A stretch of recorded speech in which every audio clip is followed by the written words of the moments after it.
Welcome to another deep dive, and folks, this one is going to be really fascinating. We're going to be taking a look at The Laws of Human Nature by Robert Greene. Oh, this is a great book. It is, and it's pretty dense. Yes, it is. So we're going to try to really break it down and pull out some of the key insights that are going to help us understand ourselves and the people around us a little bit better. Would you say that's a good summary of what we're doing here? Absolutely. And I think one of the things that Greene does so well in this book is that he just cuts right to the chase. He doesn't sugarcoat it. Yeah, right. He comes right out and says, look, we're not as rational as we like to think we are. Yeah. You know, as much as we like to believe that we're these logical, rational beings, we are deeply irrational creatures, and a lot of that stems from our evolutionary past. Okay, so let's talk about that a little bit, this idea of irrationality. You know, we pride ourselves on being logical.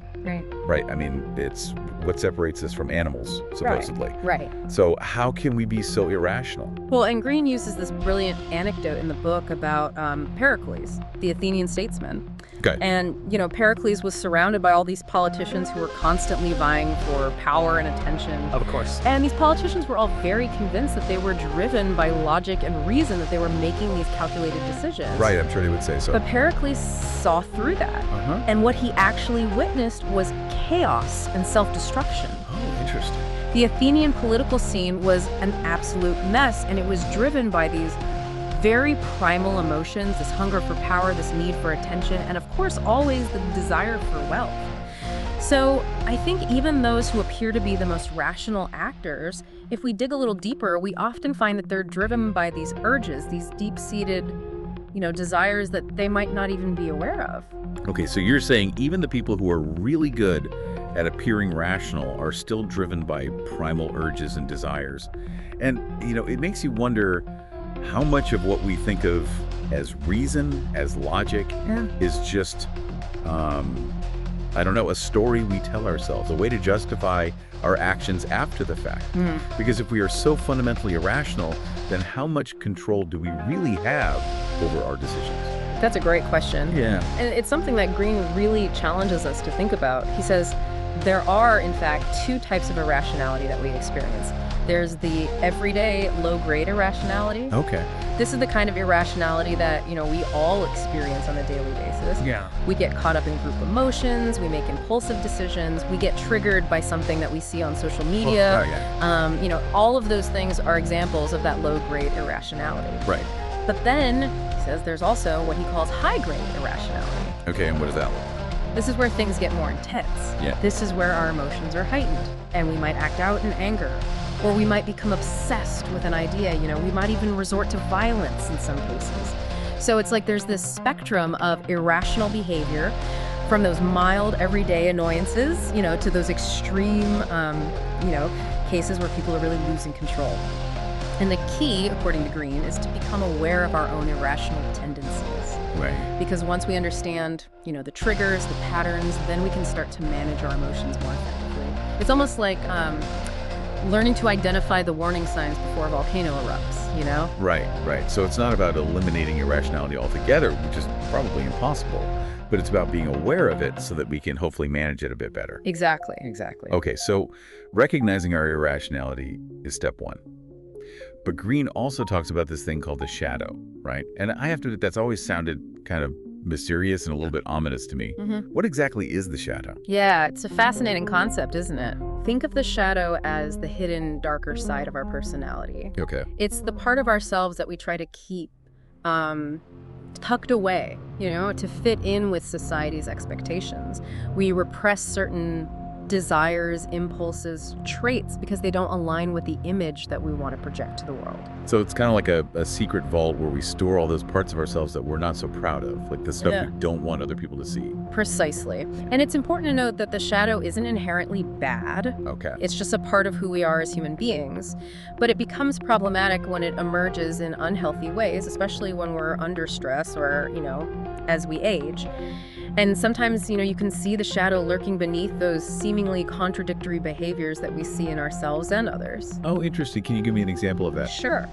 Let's say someone is overly confident to the point of arrogance, right? That could actually be a way of masking a deep-seated insecurity. Or someone who's always trying to please everyone, always putting other people's needs before their own, might actually be suppressing their own desires and needs Okay. because they're afraid of rejection. Right. So it's like they're overcompensating for something that they're trying to hide from themselves and from the world. This is giving me a whole new way of looking at people. Yeah. So how do we actually identify the shadow, both in ourselves and in others? Because it seems like it can be pretty subtle and disguised. It can be. But Greene, he provides us with some clues. Okay. He outlines certain shadow personality types, and these are really helpful in spotting these patterns. Okay. For example, there's the conviction bias. What's that? This is where someone very vehemently defends their ideas, but it's not because they're truly certain, but because they're actually trying to mask their own doubts and insecurities. So it's like they're using conviction as a shield to protect their ego. Precisely. And then there's another type he calls the rigid rationalist. The rigid rationalist, okay. And this is someone who overemphasizes logic and reason, but they're doing this to suppress those irrational tendencies that we were just talking about. So they might come across as very inflexible, judgmental, maybe even emotionally detached. It's like they're trying to outsmart their own human nature. Wow, this is fascinating. It sounds like recognizing these shadow dynamics can be incredibly useful for understanding people's true motivations. But what about when it comes to actually connecting with others on a deeper level? What role does empathy play in all of this? Well, empathy is crucial, and Greene dedicates a whole section in the book to the power of empathy. He argues that it's one of the most powerful tools we have for connection, for influence, for persuasion. But he also points out that our natural narcissism, that self-centeredness that we all have to some degree, it often gets in the way. We're so focused on ourselves, on our own needs, our own desires, that we miss those subtle cues that reveal what other people are really thinking and feeling. So it's like our own self-centeredness is this barrier, this wall that prevents us from truly understanding and connecting with other people. Exactly. And Greene gives this really powerful illustration of this with the story of Ernest Shackleton, the explorer. Oh, yeah, I know about Shackleton. He was the guy who led that expedition to Antarctica, right? That's the one. And imagine being stranded in Antarctica, facing unimaginable hardships. But despite his own dire circumstances, Shackleton remained incredibly attuned to the needs of his crew. He understood that their morale, their sense of hope, was just as important as their physical survival. And there's this amazing story about how he actually volunteered to kill the cook's pet cat. Wait, what? Why would he do that? Because he knew the cook was struggling, and the cat was just one more burden for him to carry. And Shackleton recognized that sometimes empathy requires making tough choices for the greater good. It's a really remarkable example of putting other people's needs before our own. Okay, yeah, that is an extreme example, but I get your point. It really highlights that, empathy in action, it can make a huge difference in how we navigate difficult situations. Yeah, and it's not always about grand gestures like that. It's about those everyday moments where we choose to listen, to understand, to really see the world from another person's perspective. So how do we become more empathetic in our daily lives? I mean, it's one thing to read about Shackleton, but how do we actually cultivate empathy in ourselves? Well, Greene stresses the importance of shifting our focus outward. We need to become more observant, more attuned to those nonverbal cues that reveal what people are really thinking and feeling. It's like we need to learn a new language, the language of body language and facial expression. Exactly. A fleeting expression, a subtle shift in posture, a change in tone of voice, all of these things can reveal hidden emotions and intentions. And the more we pay attention to these signals, the better we become at reading people and understanding their unspoken needs. So it's not just about what people say, but how they say it, and even the things they don't say at all. This is pretty mind-blowing, and I'm starting to realize that this laws of human nature stuff is not just some theoretical concept. It's actually a really practical guide to understanding and navigating the world around us. Absolutely. And as we get better at reading these signals, we can also become more adept at influencing and connecting with people. It's not about manipulation, but about understanding their needs and motivations and adjusting our behavior to build rapport and trust. Okay, so we've talked about irrationality, the shadow, and empathy.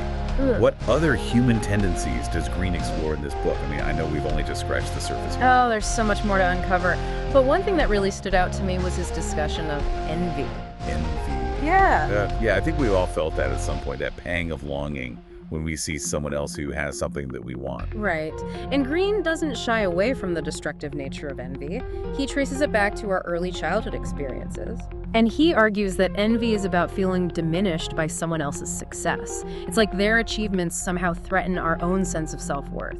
And that feeling, if we let it fester, it can really poison our relationships and hold us back in life.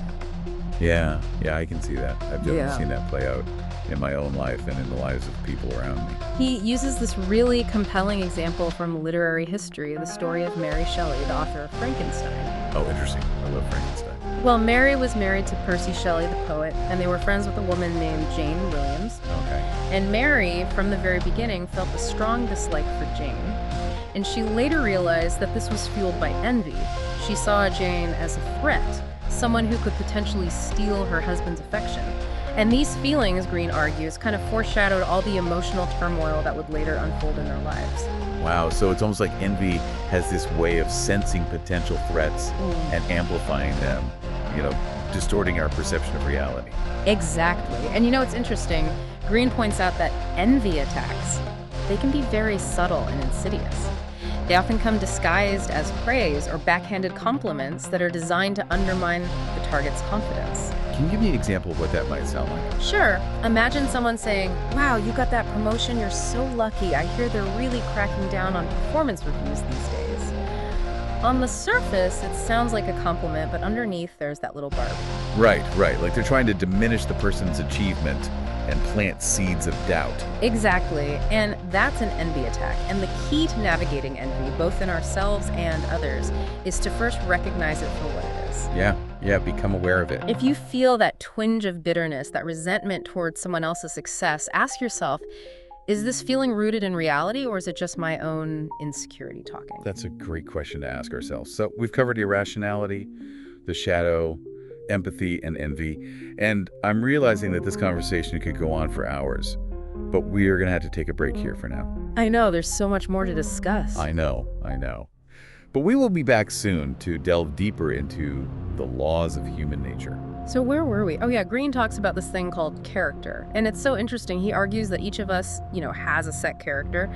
And this character, it's formed from all these experiences and influences that, well, honestly, most of it happens before we're even really aware of it. So you mean like our personality? Kind of. It's more like, we have this blueprint for how we interact with the world, even if we're not totally conscious of it. Okay, yeah, I think I get that.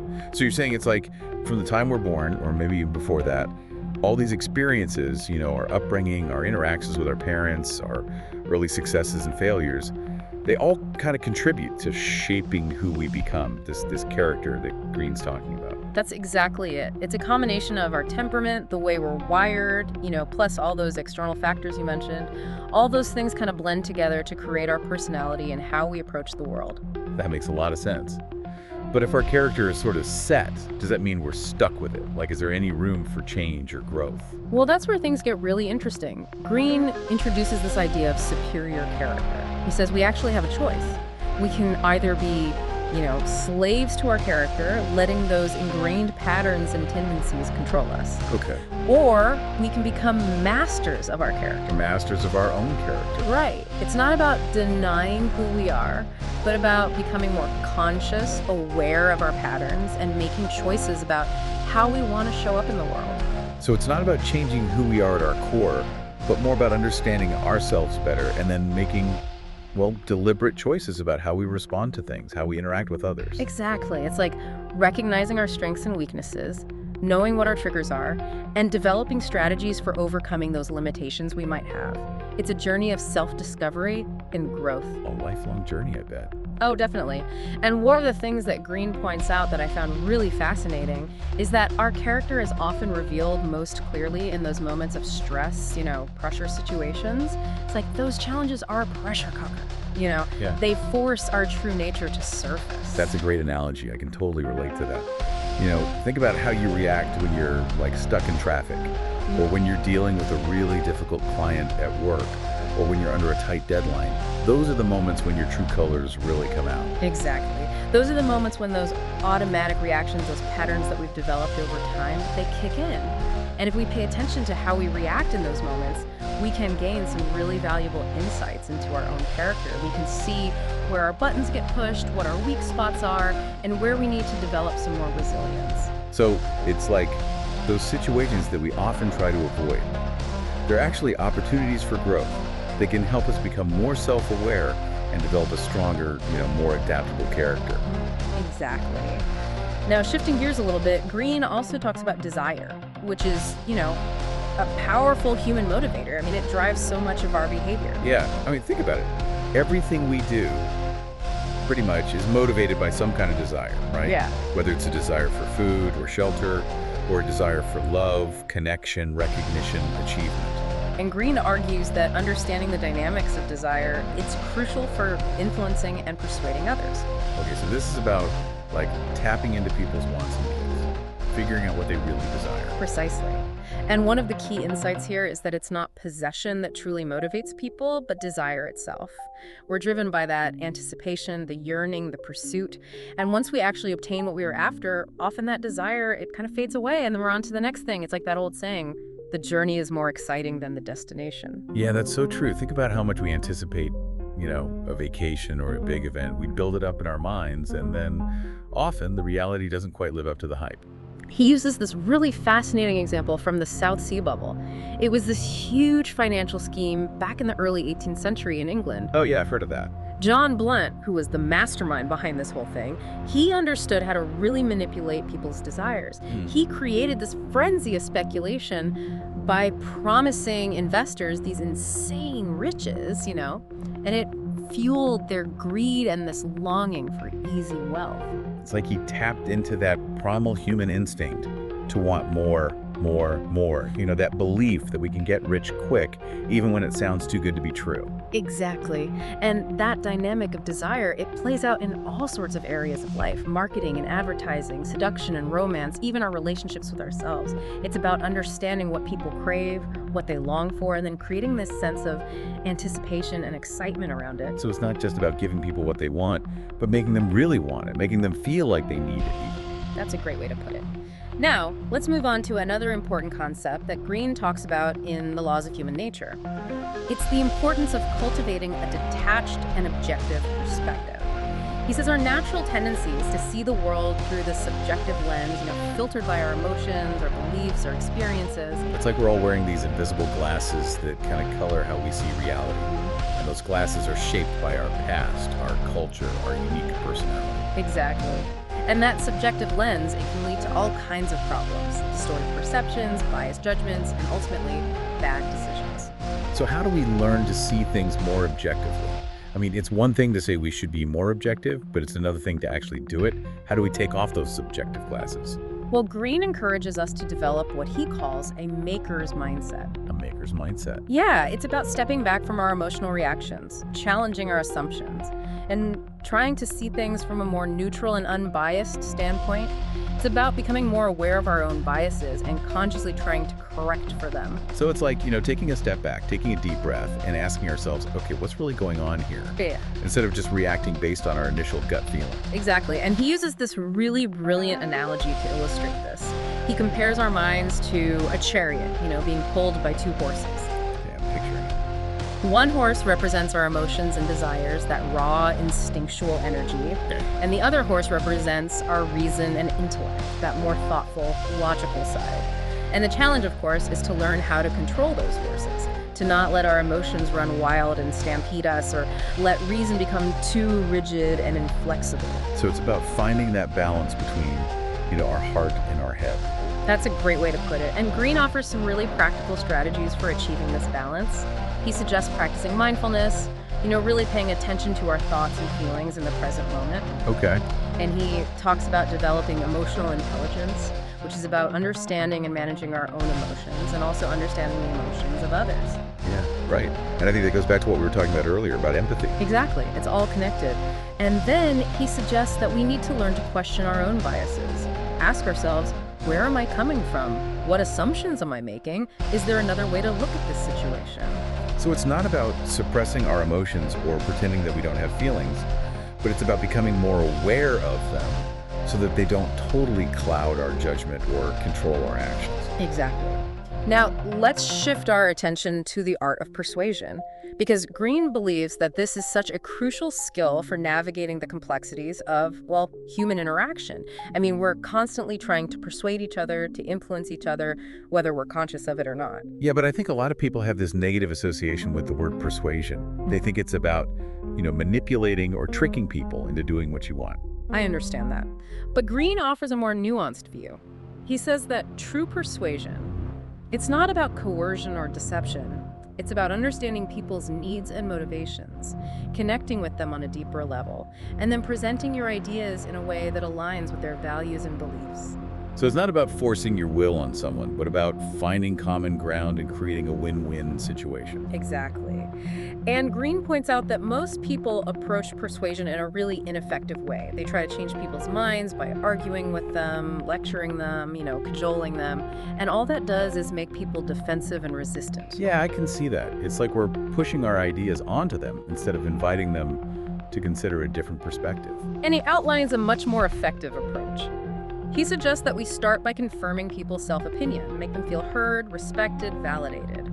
It's about building rapport and trust before we even try to influence their thinking. Okay, yeah. So it's like laying the groundwork for a genuine connection. Exactly. And he offers some really specific strategies for doing that.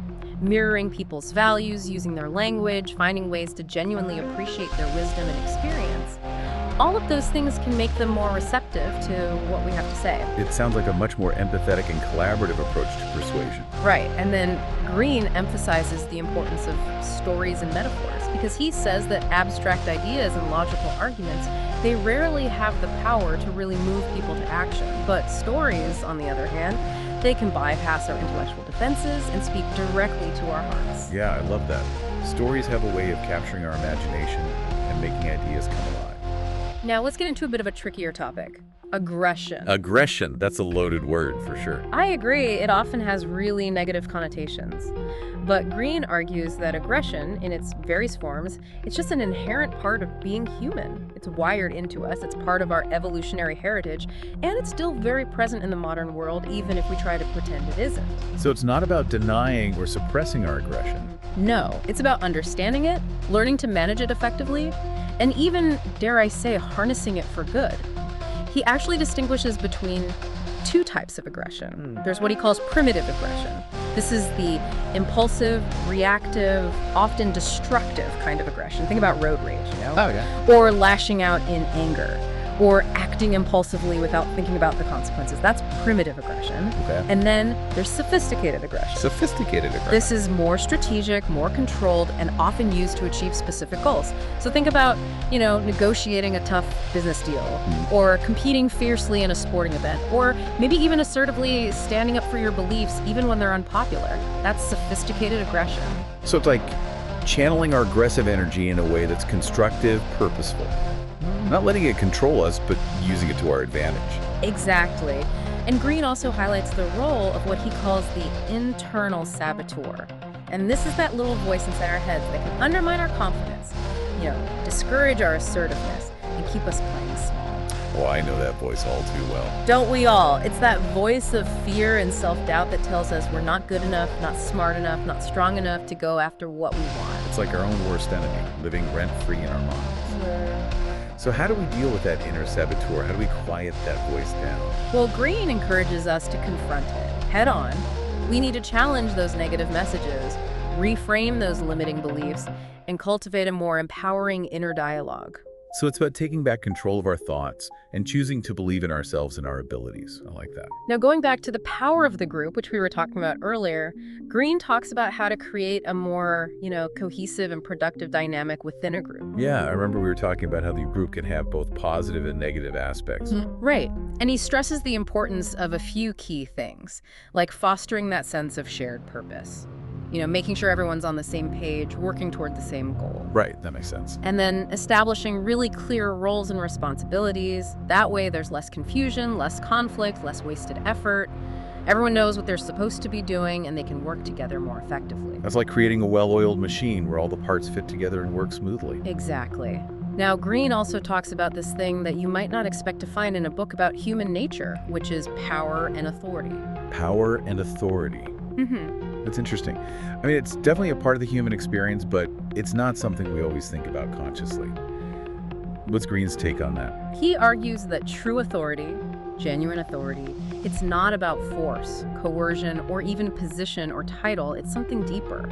It's about respect, trust, and that ability to inspire and motivate others. So it's not about demanding obedience, but about earning people's admiration and willingness to follow.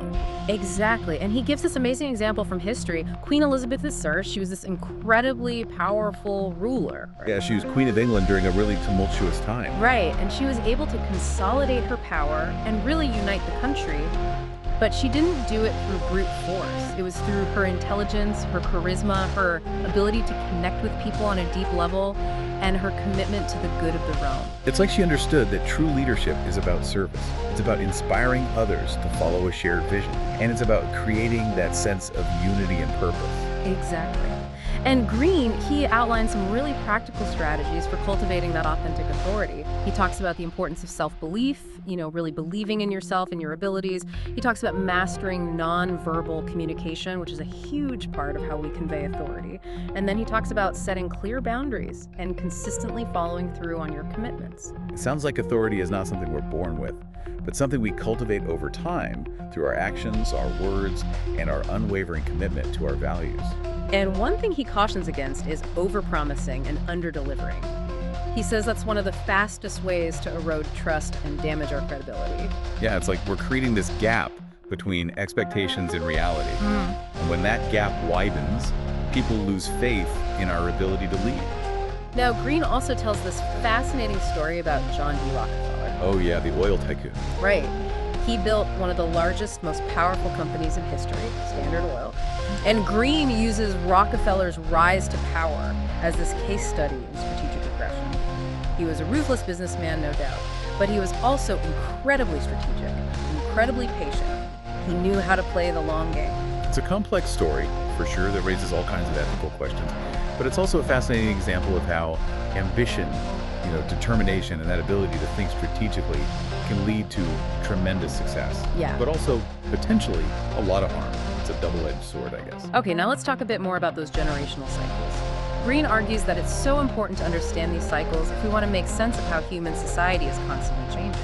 Yeah, I remember we touched on this earlier, but I'm definitely curious to hear more. It's something that I've noticed a lot in my own life, those generational differences. Right.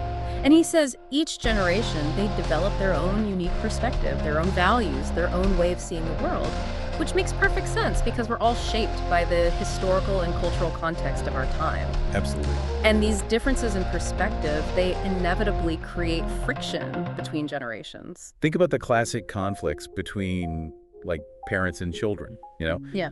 Or between older and younger employees in the workplace. There's always this push and pull, isn't there? It's like a pendulum swinging back and forth between tradition and innovation, the old and the new. Each generation kind of pushes back against the one that came before it, and that creates this constant cycle of change and evolution. So how do we navigate those differences? I mean, it can be so challenging. Well, Greene encourages us to, first of all, become more aware of our own generational perspective, and then try to really understand the strengths and the challenges of other generations. So it's about empathy. Again, stepping outside of our own limited viewpoint and trying to see the world through the eyes of someone who's had a very different experience. Exactly. It's about building bridges, even when there are significant differences in values and beliefs. And I think that brings us to the last chapter of The Laws of Human Nature, where Greene tackles those really profound and often really difficult realities of aging and mortality. Okay, I'm ready. Let's dive into that. All right, aging and mortality. Heavy stuff. I gotta admit, I'm not great at thinking about this kind of thing. It's understandable, really. It's human nature to want to hold on to youth and kind of push those thoughts about, getting older and eventually, dying to the back of our minds. But Greene suggests that avoiding these realities, this denial, isn't really helpful in the long run. I can see that. But if we're not supposed to deny it, how are we supposed to deal with it? I mean, the idea of getting older, facing our own mortality, it can be pretty scary. It can be, definitely. But Greene suggests that if we can shift our perspective, start to see aging and death as a natural part of life, it can actually be, freeing in a way. Freeing? How so? Well, because it allows us to let go of some of those anxieties, those fears about holding on to youth and, trying to control everything. And when we let go of that, it frees us up to focus on what really matters, to make the most of the time that we have. He talks about this really interesting concept of immortality, but not in the traditional sense. Okay, so we're not talking about vampires or, uploading our consciousness into a computer or anything like that. No, nothing like that. Greene's idea of immortality is more about creating a legacy, something that outlives us. It's about connecting with future generations, making a contribution to the world that will continue to have an impact even after we're gone. So it's about the mark we leave on the world, the lives we touch, the things we create. Exactly. It's about recognizing that our lives have meaning and purpose beyond just our own individual existence. And it's about contributing to something larger than ourselves, whether that's through our work, our relationships, our creative pursuits, or just our efforts to make the world a better place. So finding and pursuing our true purpose, that's a big part of this. Right? Absolutely. Greene says that finding that true purpose, aligning our actions with our values and passions, is one of the most powerful antidotes to that existential dread that can come with, aging and becoming aware of our own mortality. He makes this distinction between true purpose and, what he calls false purpose. Okay, so what's the difference? Well, false purpose is often focused on those external things, like status, possessions, approval from others. Those things might give us some temporary satisfaction, but they don't really provide that deep, lasting sense of fulfillment. Right, it's like chasing after something that's always just out of reach. True purpose, on the other hand, it connects us to something much deeper, something that gives our lives meaning, direction, a sense of, purpose. And Greene uses some really inspiring examples in the book, like he talks about Anton Chekhov, the brilliant Russian writer. Oh yeah, I love Chekhov. He was incredible. And Chekhov had a really difficult early life. Poverty, a demanding father, the responsibility of taking care of his family at a young age. It sounds like he had to grow up fast. He did, but he took all those challenging experiences and used them as fuel for his creativity. He developed this incredible empathy and understanding of human nature. And a real gift for storytelling. Exactly. And those qualities are what made him one of the greatest writers of his time. His work continues to touch people all over the world. It's like sometimes those things that we perceive as obstacles, as setbacks, they can actually be the catalysts for our greatest growth. That's such a great insight. And Greene provides some practical steps for cultivating a sense of purpose. He talks about finding mentors, people we admire and respect who can guide us and inspire us. Okay. He also emphasizes the importance of really understanding ourselves, our strengths, our weaknesses, our passions. And then he says we need to concentrate our energy, choose a direction, and go all in. Focus. Exactly. And then he talks about practicing what he calls creative detachment. Creative detachment. That sounds kind of like a contradiction. I know, right? But he means being really passionate about our work, our pursuits, whatever it is we're creating, but without getting so attached to the outcome that it paralyzes us. It's about trusting the process and believing that the results will come if we stay focused on the journey. So it's not about being passive, but it's about surrendering to the process, trusting that things will unfold as they should. Right. Now, going back to that idea of immortality, leaving a legacy, Greene reminds us that another way to do that is by connecting with future generations. It's about mentoring younger people, sharing our knowledge or skills, being a positive influence. So this could be anything from, formally mentoring someone to just being a good role model, offering encouragement, and sharing what we've learned along the way. Exactly. He uses those powerful examples like Martin Luther King Jr., whose message of equality continues to inspire people all over the world, or Coco Chanel, whose style and vision, they revolutionized fashion and continue to influence designers today. It's like their work, their ideas, their actions, they had this ripple effect that extends far beyond their own lifetimes. And we don't have to be famous or achieve great things to have that kind of impact. It's those everyday acts of kindness, love, and generosity that we offer to others. It's about, creating a ripple effect of positivity that can touch people we may never even meet. It's like we're all part of this interconnected web, and even our smallest actions can have a profound effect on the lives of others. I love that analogy, and I think that brings us to the end of our exploration of the laws of human nature. Wow, it's been quite a journey. I feel like I'm seeing the world in a completely different way now, and myself too, for that matter. That's the power of Greene's work. It's not just about understanding other people, it's about understanding ourselves. It's about confronting our own shadow sides, our biases, those tendencies that might be holding us back, so we can make more conscious choices, so we can live more meaningful and fulfilling lives. And I think one of the biggest takeaways for me is that we're all connected, you know, and our actions really do have consequences that ripple outwards. And we have this incredible power to make a positive difference in the world, even if we think our sphere of influence is small. Beautifully said. Well, this has been an amazing conversation. Thank you so much for joining me on this deep dive into the laws of human nature. My pleasure. It's always so much fun to explore these ideas and to see how they resonate with other people. And to everyone listening, I highly recommend checking out The Laws of Human Nature. It's a challenging book, but it's so worth the effort. I think it has the potential to change how you see yourself and the world around you. So thank you again for joining us on this deep dive. I hope you found it as thought-provoking and insightful as I did. Until next time, keep exploring, keep learning, and keep striving to become the best version of yourself.